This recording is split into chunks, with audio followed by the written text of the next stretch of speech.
Hey guys, and welcome to this edition of Scruff's Garage.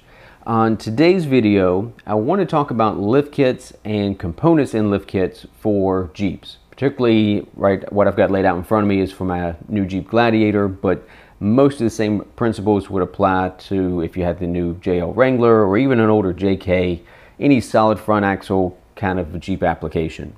If you've got independent front suspension, this is not going to be that relevant. So I did a bunch of research to figure out what exactly I wanted in a lift kit. And as you look across the different brands, they all seem to include something different. So I thought I would take a moment just to talk about what each component does, and then you can decide based on how you intend to use your Jeep, what components do you feel like are important and what value do they bring you. At that point, you can then compare one brand to the next and what's included, and do you want to add something on, and then really look at the cost associated with each.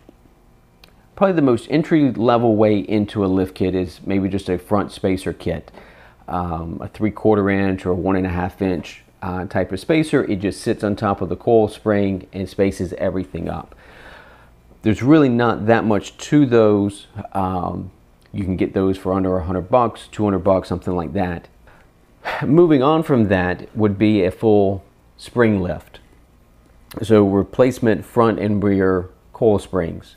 And then up from there would be a full replacement, all new control arms, all new track bars, sway bar extension, end-link extensions or disconnects.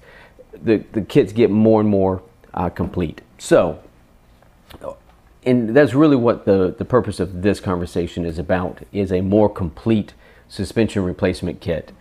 We'll start with the coil springs because that's really what's going to be the source of your lift. So these are the front coil springs. This is everything I've got here is the Rusty's Offroad. They're 2-inch. Actually, they call it their basic kit, but it's actually fairly complete in my opinion. But they call it their basic kit. So you've got your front coil springs.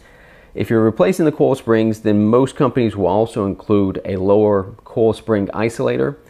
And these are cut to match how the end of the bottom coil is cut.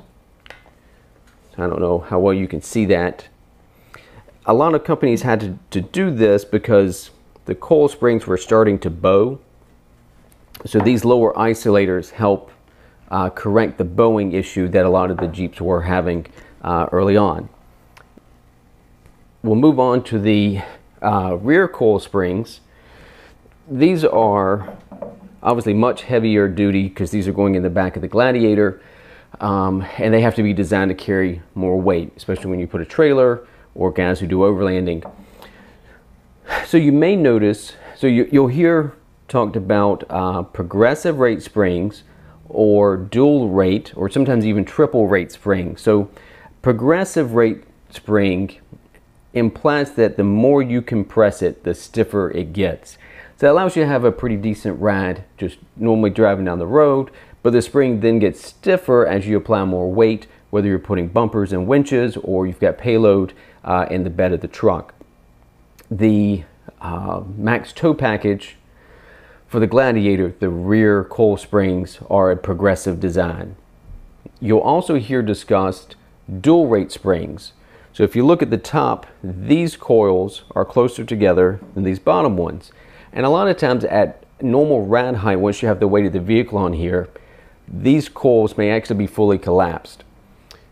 And what that allows, so normally riding down the road, these aren't contributing much to the ride quality of the Jeep.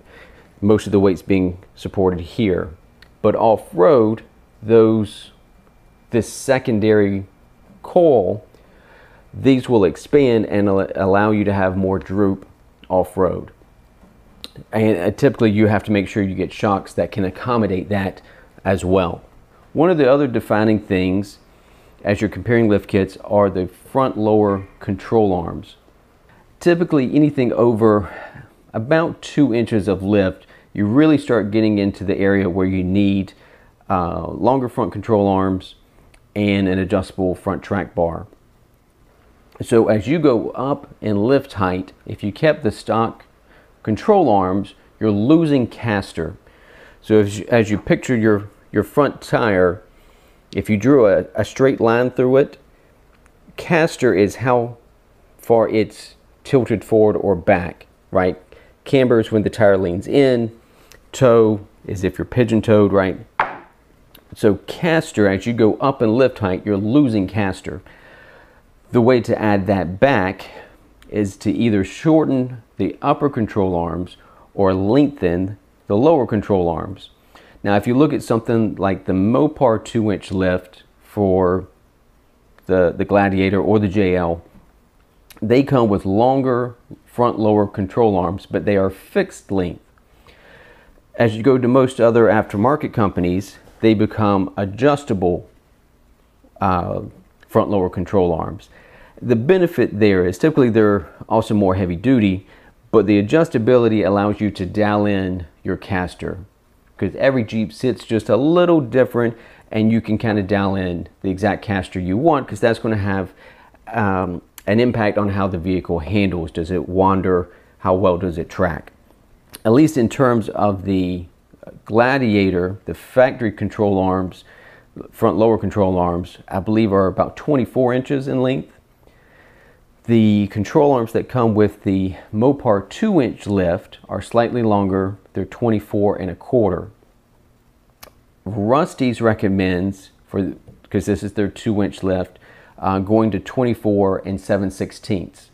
Obviously they're threaded, so you can adjust that in or out to get that dialed in. One other point I'll mention, as you're comparing control arms, you also have to think about the type of bushing end. So I went with, this is a standard rubber bushing type of end, but you'll also see available sometimes what they're called flex joints, or Johnny joints is the Curry brand for them. And a lot of companies have a similar type of spherical bearing. It's a special bearing bushing. It doesn't have the rubber insert. It allows greater articulation, right? So this is kind of like an OE style rubber bushing. The bushing will deflect as that control arm wants to twist, but it's fairly limited in its range of motion. Compared to the flex joints or the Johnny joints, will have a much greater degree of articulation. So if you're looking for maximum amount of flex, the flex joints are the way to go. But there is a drawback. The rubber bushing helps absorb typically what's called NVH, noise, vibration, and harshness. So as you're driving down the road, how much vibration gets transmitted into the cab of the vehicle for you to feel. The rubber bushings, which kind of are an OE design, do a really good job at absorbing noise, vibration, and harshness. As you go to the flex joints, they are typically more of a metal on metal type of joint, and they're going to transmit a lot more noise, harshness, vibrations through the vehicle. I had a Mustang a number of years ago. In the rear control arms, I had ham joints at both ends, and I learned very quickly on a street car that was probably not the best choice. It was like listening to the rear axle with a stethoscope. It transmitted so much noise into the cab of the Mustang. It was just incredible. So I decided for my application, I'm not going to be rock crawling and running the Rubicon Trail every weekend. So I decided I wanted the rubber OE style bushings. There's no right or wrong. Depending on how you're going to use your Jeep, the flex joints may be the better choice. But just understand that just because they allow more articulation does not mean that there aren't perhaps some drawbacks for usage on the street if it's your daily driver. So understand the difference and then choose what works best for you. Moving on to one of the other components that I feel like is particularly beneficial are your front track bar. Again, as you go up in lift height, so the track bar is what centers the front axle under the frame rail. So as you go up in lift height, right, it's a fixed length.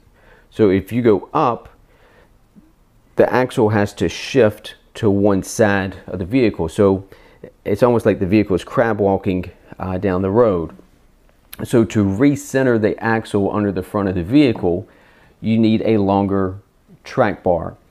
And again, the adjustability allows you, so if you change rad height, if you add a spacer one day, you can really just dial it in to where you want it to be and keep the front axle centered under the vehicle. Typically, you'll notice that they'll have a bend in them to clear the front differential. And then one feature this doesn't have that I kind of wish it did, there are several different designs for how you adjust the track bar. This one, you loosen the large nut and you twist this in or out to make it longer or shorter. Not too bad. But you always have to take out the track bar bolt to make the adjustment and then retighten it. Long term, not that big of a deal, but it's kind of a pain in the butt. There are other designs where you have an adjusting sleeve in the middle, you loosen the two bolts, and as you twist it, it either lengthens the bar or shortens the bar. The benefit to that is that you can adjust it with the track bar bolt still mounted to the vehicle. So you don't have to take anything down, you just loosen the two bolts on the adjusting sleeve, and then you can lengthen it or shorten it. So this is typically what that would look like. This is not for a Jeep application, this is something for work, but basically this would be mounted somewhere in the middle of the track bar, and then you've got two what are essentially pinch bolts. So it's threaded on this end and threaded on this end, and then as you loosen these bolts, like I said, you can twist and it's going to lengthen or shorten the track bar accordingly, and then you just retighten these. So this is very much like an OE design type of adjustment. So really nice, several companies do this. That would have actually been my preference. This happens to be what Rusty's included with their kit. And once you've got it down in, it's not something that you've got to adjust on a regular basis. So same principle applies for the rear track bar. Now at just a 2-inch lift height, the rear end is probably not quite as sensitive as say the front. But the principle applies that as you go up in lift height, you're shifting the axle to one side or the other if you don't lengthen the track bar. Now, in both cases, the lengthening or changing the geometry can also be accomplished by drop brackets. You can do the drop brackets actually for any of this. They make front lower control arm drop brackets to adjust the geometry, and they also do drop brackets a lot of times for the rear track bar as well. So you just have to decide. There's more adjustability in the threaded type, but there are other methods for doing it. Another consideration becomes your sway bar end links. So again, as you go up in lift height, normally, right, if this is the end of your sway bar, you want the end link perpendicular to the end link, to the sway bar. But as you go up in lift height, right, like either this has to get longer or the sway bar has to move downward. So when you're off-road, right, if the sway bar end link was just too short, you can get to a point where the sway bar is pointed almost straight down, and then sometimes it will even flip as the suspension comes back up, and now that's a real problem. Another consideration, if the sway bar end links are too short, you end up with the weight of the front axle hanging from the sway bar, and then of course the sway bar is mounted to the frame with two mount brackets, but they're not designed to hold the weight of the front axle, so you can damage things if this front or if the end links are too short. So as you look at different lift kits, keep in mind that you're probably going to want at least extended length sway bar end links, and then of course you can also upgrade to the quick disconnect type that you can pull a pin out or something like that to disconnect the sway bar when you're off-road. So the Rusty's kit comes with, these are fairly beefy, but they're just a basic sway bar end link. Of course, with any of the lift kits, getting the proper length shocks is the way to go. Now these didn't come with the Rusty's kit. They do sell their Rusty's off-road shock absorbers. I chose not to buy those. I got the Fox shocks. I called and talked to Rusty's, and I got the extended and compressed length for what they recommended with their kit, and then I chose Fox shocks that matched those extended and compressed lengths. So these would be the same shocks that typically come in the Mopar 2-inch lift. Another consideration, so one of the things that the Rusty's kit did not include are bump stops.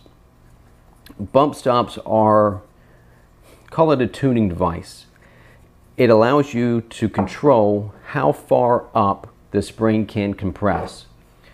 So a couple of things there. One, it will help keep larger tires from rubbing your fenders, right? So you can measure and decide how far up can the spring compress before the tires hit the fenders, and then get a bump stop extension that corresponds, so it stops the suspension from going up and keeps the tires out of the fenders.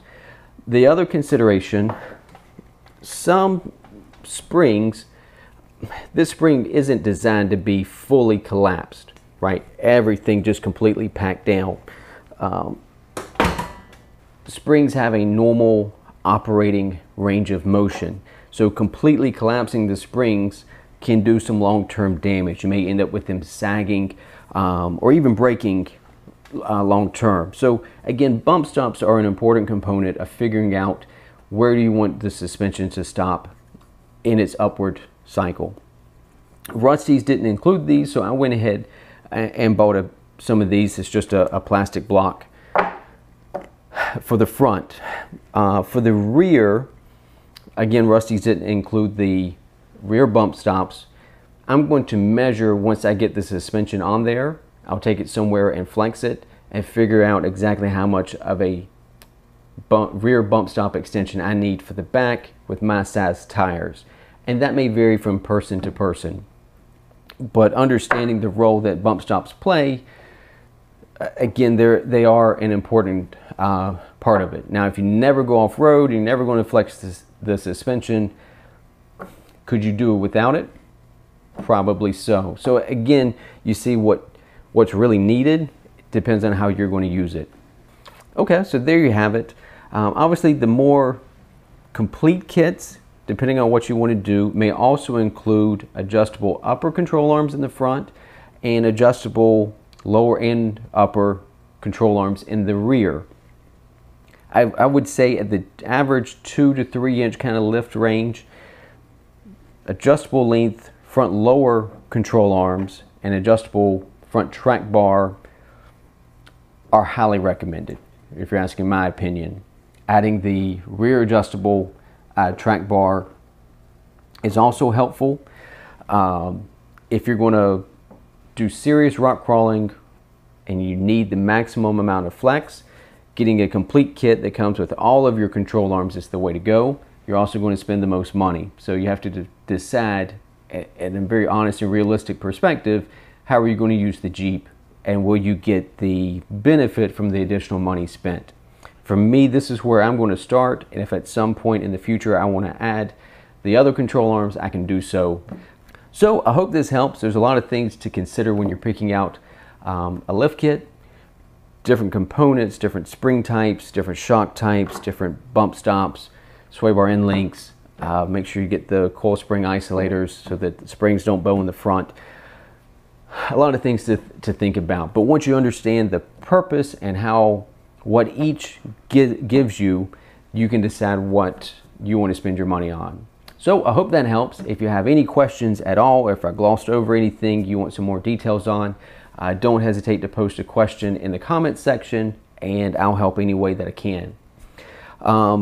As always, if you found this content helpful, if you enjoy these videos, if you hit the like button, and I'd love for you to subscribe so you stay up to date as I do different builds, that would be awesome too.